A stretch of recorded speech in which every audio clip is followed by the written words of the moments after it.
Hello everybody, my name is Average Election Enjoyer, and I'm back here making a sort of part 2 from my first video I posted yesterday on August 26th, discussing, the races that we're going to be seeing in August 26th special election, and today we get to go over some of the results from what we saw yesterday.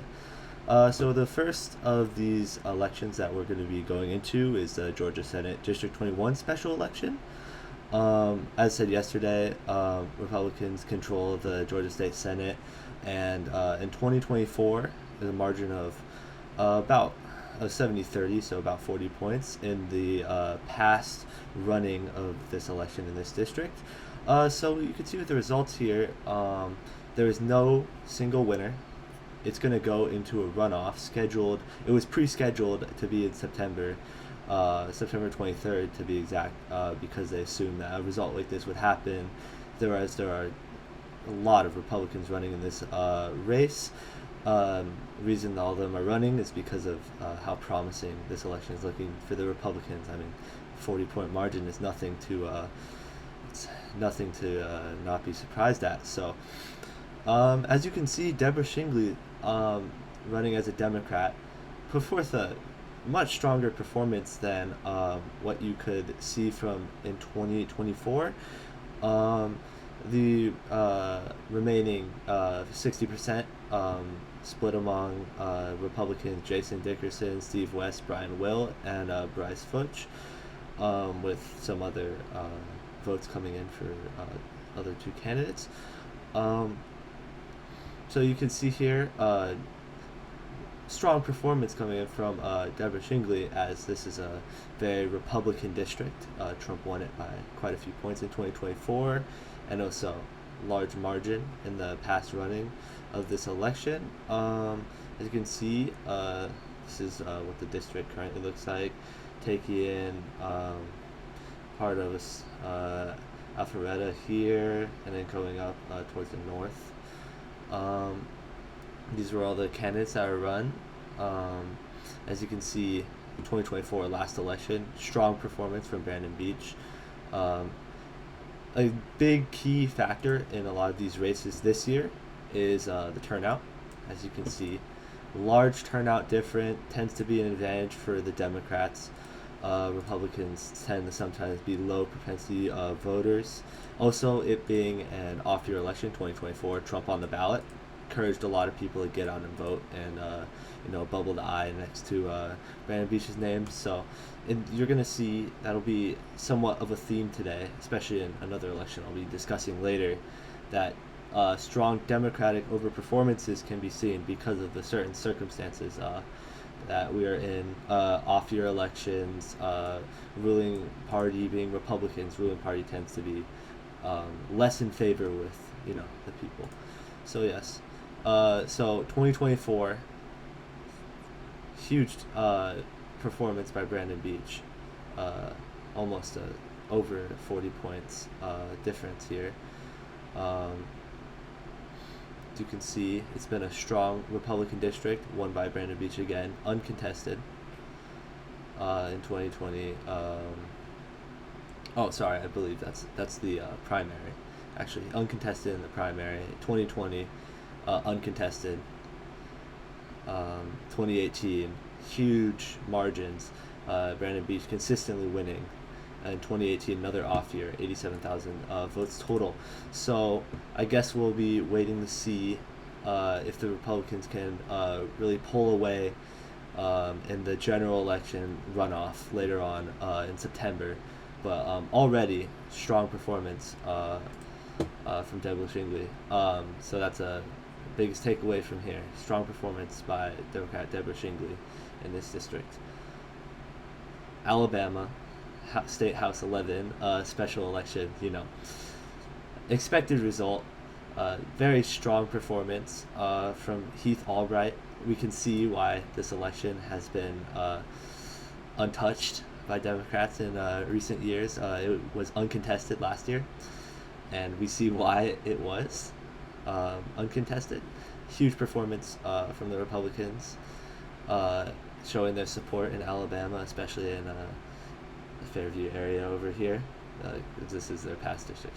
Kind of ugly districts, but that's kind of a theme with politics at a current moment. So for the next election, we'll be going over first the only big upset of these elections.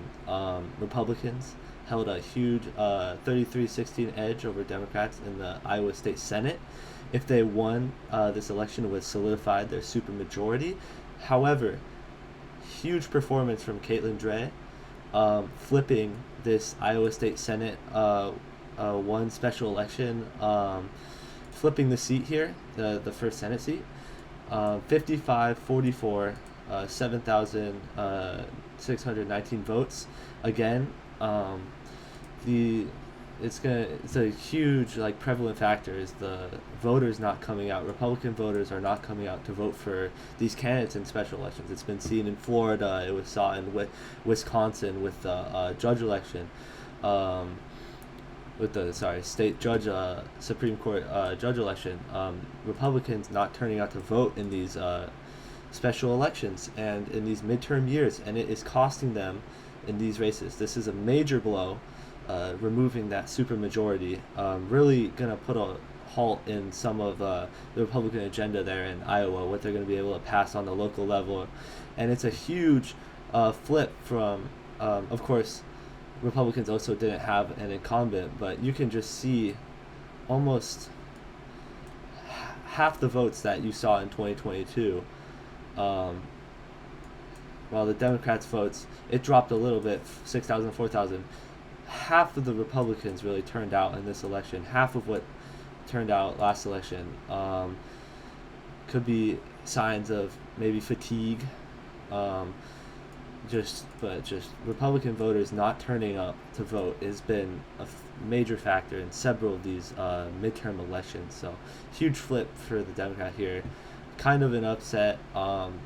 Some people saw an upset like this in the works. As I said, the Democrats did have some certain number of advantages coming in. Not to say that they were advantaged at all in this race, as this is a very Republican district here. If we go back and we look at the partisanship of this district, it's been Republican for a very long time. Republicans won the race in 2023, 2021, 2019.